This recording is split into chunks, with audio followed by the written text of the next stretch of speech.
ان میں سے پہلا کرنٹ افیئر جو ہے وہ اسی ویک میں جو ایک سوات میں انسیڈنٹ ہوا، سیالکوٹ سے ایک شخص جس کی عمر آلموسٹ کوئی 35-36 سال تھی، وہ عید کی چھٹیاں گزارنے کے لیے سوات گئے ہوئے تھے، اور وہاں ایک ہوٹل میں رہائش کے دوران ان کے بارے میں رپورٹ کیا گیا کہ انہوں نے قرآن حکیم کے صفحات کو آگ لگائی ہے، حالانکہ اس کا کوئی ثبوت نہیں ملا۔ اور ویسے بھی یہ عقل سے ماورا چیز ہے کہ ایک شخص عید کی چھٹیاں گزارنے گیا ہے تو وہاں پہ جا کے قرآن کو اس نے جلانا ہے یا کوئی بے حرمتی والا معاملہ کرنا ہے۔ وہ بیچارہ اپنی زندگی میں جو کوئی غم تھے ان کو غلط کرنے کے لیے وہاں پہنچا ہوا تھا۔ اب جو بعد میں بات کھل کے سامنے آ رہی ہے وہ یہ ہے کہ اس ہوٹل کے اندر جو ویٹر تھا اس نے کوئی اس کی چیز وغیرہ چوری کی، اور اس کے بعد مالک کو بھی پتہ چل گیا، یا مالک کے ساتھ کوئی کرائے کا اختلاف ہوا۔ تو پاکستان میں تو سب سے آسان ذریعہ ہے کہ آپ نے اگر کسی سے اپنی دشمنی نبھانی ہے تو اس پہ توہین مذہب کا الزام لگا دیا جائے۔ تو بیسیکلی پیچھے ریزن یہ تھی، اور انہوں نے قرآن حکیم کے جو صفحات تھے جلے ہوئے، پتہ نہیں خود آگ لگائی یا کسی سے لگوائی یا وہ تھے بھی کہ نہیں، اس طرح کی کوئی چیز رپورٹ نہیں ہوئی۔ اس لیے وہ بندہ کانفیڈنٹ تھا کہ میرے ساتھ کوئی اس قسم کا سلوک نہیں کریں گے۔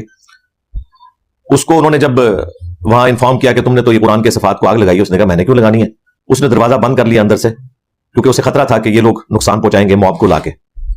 اور اسی دوران جو مالک تھا ہوٹل کا اس نے رابطہ کیا پولیس کے ساتھ، پولیس بلائی گئی، انہوں نے دروازہ کھلوایا، وہ پولیس کے ساتھ چلا گیا، اور وہاں جا کے اس نے باقاعدہ بیان دیا ہے پولیس اسٹیشن میں کہ مجھے تو پتہ ہی نہیں کون سے صفوں کو آگ لگی ہوئی ہے، میرا تو اس کے ساتھ کوئی معاملہ تھا، اور انہوں نے یہ چیز ہائی لائٹ کی ہے۔ لیکن اس سے پہلے جو ہوٹل کا مالک تھا وہ ایک خاص سیاسی جماعت جو سوشل میڈیا کے اوپر کافی ایکٹیو ہے، نام لینے کی ضرورت نہیں، آپ کو پتا ہے وہ کون سی جماعت ہے، انہوں نے سوشل میڈیا کے اوپر اس کے خلاف کمپین کرنا شروع کر دی، کیونکہ جو مالک تھا وہ ادھر کا جو M N A M P A تھا اس کے ساتھ ڈائریکٹلی ریلیٹڈ تھا۔ اس نے اس کو بتایا اور یوں کر کے ایک جنگل کی آگ کی طرح خبر پھیل گئی، اس حد تک پھیلی کہ موب اکٹھا ہو گیا پولیس اسٹیشن کے باہر، اور انہوں نے پولیس اسٹیشن کو گھیر لیا، کچھ بندے اندر داخل ہوئے، اس شخص کو گولی ماری اور گھسیٹ کے باہر لے کر آئے، اور پھر اس کی لاش کو پیٹرول ڈال کے آگ لگا دی۔ جو آپ نے منظر اتنے دردناک دیکھے ہیں، اندازہ کریں اس وقت دنیا میں آلموسٹ 100 بڑے جو اخبارات ہیں ان کے اوپر مین پیج کے اوپر پاکستان کا یہ کارنامہ جو ہے انہوں نے دکھایا کہ پاکستان ٹوریزم کے لیے کتنی موزوں جگہ ہے، کہ جہاں پر ایک مسلمان دوسرے مسلمانوں کے ہاتھوں جو ہے وہ غیر محفوظ ہے۔ اور پھر وہاں پہ آلموسٹ کوئی 5 کے قریب جو پولیس کے کارندے تھے وہ بھی زخمی ہوئے، 11 کے قریب عوام الناس میں سے بھی 1 درجن کے قریب گاڑیاں جل گئیں، اور اتنی موٹر بائکس، وہ ویڈیوز میں باقاعدہ مختلف صحافیوں نے جا کے وہاں دکھایا، تھانے میں وہ تمام جلی ہوئی گاڑیاں اور موٹر بائکس رکھے ہوئے۔ سب سے پہلے تو یہ ریاست کا فیلئر ہے، پولیس کی بیوقوفی ہے یہ کام کرنا کہ آپ جہاں سے ایسے بندے کو ریٹریو کر رہے ہیں جس کے اوپر توہین مذہب کا الزام ہے اور اسے وہیں ایک تھانے میں جا کے رکھ رہے ہیں، تو یہ بڑی ایزی اپروچ ہے وہاں پہ دوسرے لوگوں کا پہنچنا۔ اس قسم کی جب بھی کوئی خدا نخواستہ ایکٹیویٹی ہو تو اس پورے علاقے سے ہی اس بندے کو غائب کر دینا چاہیے۔ آپ اعلانیہ ایک ایسے تھانے میں لے جائیں گے جس سے سب لوگ واقف ہیں تو ظاہر ہے کہ پھر موب تو گھس جائے گا، اور جب موب گھسے گا تو ایک تھانے میں زیادہ سے زیادہ کتنے پولیس کے نوجوان موجود ہوتے ہیں کہ وہ اتنے بڑے مجمع کو روک سکیں؟ جب سینکڑوں کی تعداد میں مجمع انٹر ہو جائے تو 8-10 لوگ زیادہ سے زیادہ کیا کر سکتے ہیں؟ انہیں تو اپنی جان کے لالے پڑ جاتے ہیں۔ تو یہ بیوقوفی میں سمجھتا ہوں پولیس کی بھی ہے کہ انہوں نے وہیں سے ہوٹل سے بندہ اٹھا کے ادھر اپنے ہی تھانے میں رکھا، ان کو چاہیے تھا کسی دور تھانے میں لے جاتے جہاں پہ یہ موب پہنچ نہ سکتا، انڈکلیئرڈ کوئی جگہ ہوتی۔ یہ پہلی بیوقوفی ان سے ہوئی ہے، اور اس کے بعد پھر ایک چین ہے بیوقوفیوں کی، اور الٹیمیٹ اس کا انجام جو ہے وہ اس شخص کی دردناک موت ہے جس کے بارے میں کوئی پتہ نہیں کہ اس نے کون سی گستاخی کی ہے، اور اس نے توہین مذہب کا جو الزام ہے اپنے سینے پہ لیا اور دنیا سے چلا گیا ولیعوذ باللہ تعالی۔ اس کی وفات کے بعد، بلکہ شہادت کہنا چاہیے، ظاہر ہے ظلمن اسے شہید کیا گیا۔ اس کی والدہ کا بھی بیان آیا کہ ہم اہل سنت سے تعلق رکھتے ہیں، یعنی وہ یہ بتانا چاہ رہے تھے کہ ہم قادیانی نہیں ہیں، ہم اہل سنت ہیں، اور جب یہ عورتیں اہل سنت بول رہی ہوں تو یہ اس سے مراد بریلوی فرقہ ہی ہوتا ہے۔ اور پلس انہوں نے کہا کہ ہم نے اس بچے کو آگ کر دیا تھا، اس کی کوئی گھریلو زندگی اتنی اچھی نہیں تھی، ڈپریشن کا مریض تھا، کچھ عرصہ یہ ملیشیا میں بھی رہا تھا، اور اس کے بعد پاکستان آیا، اس کی سپریشن بھی ہو چکی ہوئی تھی۔ تو اس سے تو یہ لگتا ہے کہ خدا نخواستہ اگر کوئی ایسا معاملہ اس نے بھی کیا تب بھی اس کے اوپر کوئی شرعی حکم نہیں لگتا، جو بندہ ذہنی مریض ہو اس کی تو کنڈیشن ہی درست نہیں، اگر یہ ثابت بھی ہو جائے، ویسے تو ثابت ہی کوئی نہیں ہے۔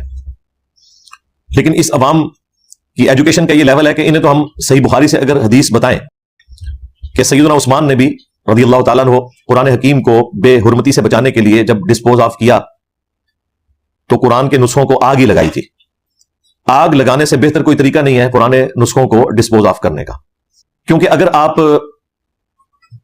قرآن حکیم کے پرانے نسخوں کو زمین میں دفنا دیں، چانس رہتا ہے کہ کبھی کوئی زمین کی وہاں پہ کھدائی ہو تو وہ صفحے جو ہے وہ آدھی شہید حالت میں اور آدھے ڈسپوز آف ہوئے ہوئے وہ آپ کو وہاں سے مل جائیں گے. اسی طریقے سے دریا میں بھی جب ڈالا جاتا ہے, اکثر دریا کے کنارے اس قسم کے صفات آ جاتے ہیں جب پانی نیچے اترتا ہے. ہمارے جہلم شہر میں تو اس قسم کے بہت واقعات رپورٹ ہوئے ہیں.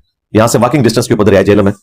جب پانی کم ہوتا ہے تو جن لوگوں نے قرآن حکیم کے پرانے نسخے دریا میں بھائے ہوتے ہیں تو وہ کنارے کے اوپر آ جاتے ہیں. اس کا طریقہ یہ ہے کہ اگر آپ نے ڈیم میں یا دریا میں بہانے ہیں اس قسم کے نسخے, تو انہیں ایک مضبوط بوری میں بند کر کے اس میں ایک بڑا پتھر ڈال کے ایک کشتی کرائے پہ لے کے اور جہاں پہ پانی ہے وہاں پہ جا کے اسے آرام سے چھوڑا جائے تاکہ وہ پیندے میں جا کے بیٹھ جائے. اگر آپ پل سے یوں نیچے پھینکیں گے تو جیسی پانی اس سطح کے ساتھ ٹکراتی ہے اس قسم کی بوری وہ پھٹ جاتی ہے, پھر صفات بکھر جاتے ہیں. اور زمین میں دفنانا ویسے ہی خطرناک ہوتا ہے. عموماً قبرستان میں ہی ظاہر ایسی جگہ ہوتی ہے, وہاں اور ایشو شروع ہو جاتے ہیں. اس لیے زمین میں دفنانے والا کوئی آپشن اتنا اچھا نہیں. سب سے بیسٹ آپشن یہی ہے کہ اسے آگ لگائی جائے, لیکن لوگوں کے سامنے نہ لگائیں. لوگ آپ کے اوپر توہین مذہب کا الزام لگائیں گے, اور اس قسم کے کئی واقعات پہلے ہو چکے ہیں. صحیح بخاری میں آتا ہے کہ جب آذربائیجان کی جنگ کے دوران قرات کا اختلاف شروع ہوا تو وہ قرآن حکیم کے نسخے جو اسٹیبلش قرات کے اندر تھے, کیونکہ بخاری مسلم میں ہی آتا ہے کہ نبی علیہ السلام کو 7 قرات میں یعنی 7 ڈائلیکٹ میں اللہ تعالیٰ نے قرآن عطا فرمایا تھا, تو مختلف قرات میں لوگ قرآن حکیم کی تلاوت کر رہے تھے. حضرت حذیفہ ابن یمان نے سیدنا عثمان کو شکایت کی کہ امت کو اختلاف سے بچائیں. نیو مسلمز ہیں, انہیں آئیڈیا نہیں ہے کہ کون سی قرات جو ہے وہ قریش کی ہے, کون سی دوسری ہے, اور اس طرح آپس میں بھی اختلاف کریں گے, حالانکہ سارے صحیح پڑھ رہے ہوں گے.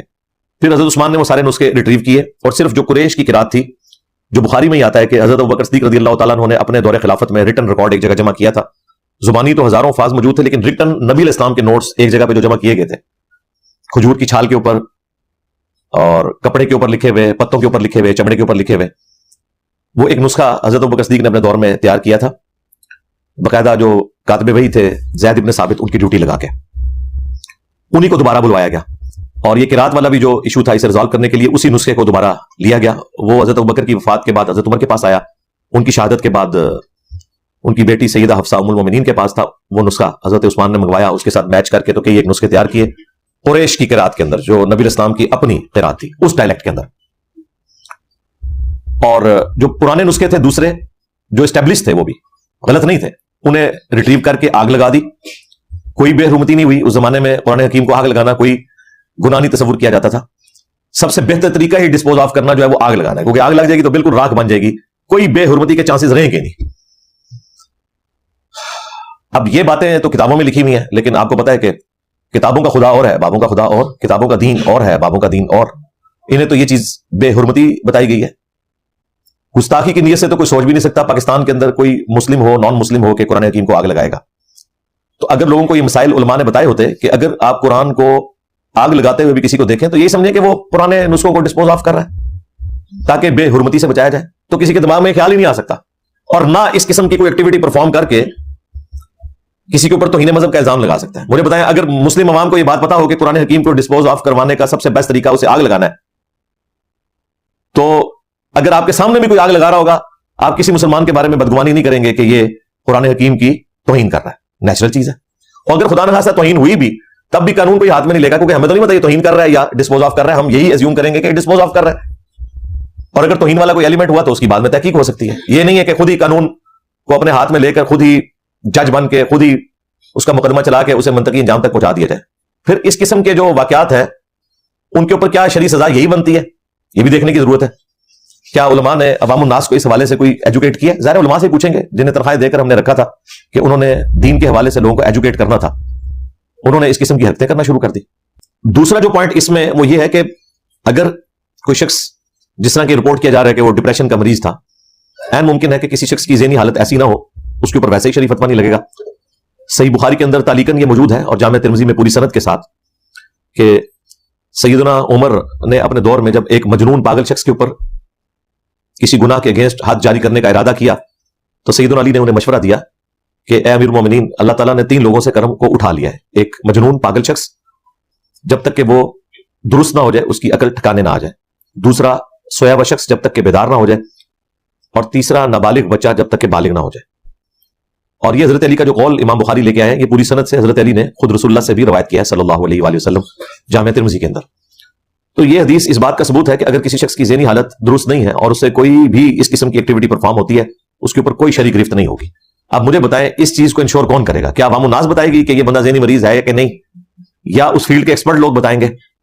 عوام تو تیار بیٹھی ہوئی ہے خام خواہ کسی کے اوپر بھی توہین مذہب کا الزام لگا کے انہیں ایک ایکٹیویٹی مل جاتی ہے، نعرے تکبیر بلند کر رہے ہوتے ہیں. اسرائیل تو پہنچ نہیں سکتے، یروشلم جا نہیں سکتے، یہی اپنے مسلمان بھائیوں کو قتل کر کے تو یہودیوں کا بدلہ بھی مسلمانوں سے لے رہے ہوتے ہیں.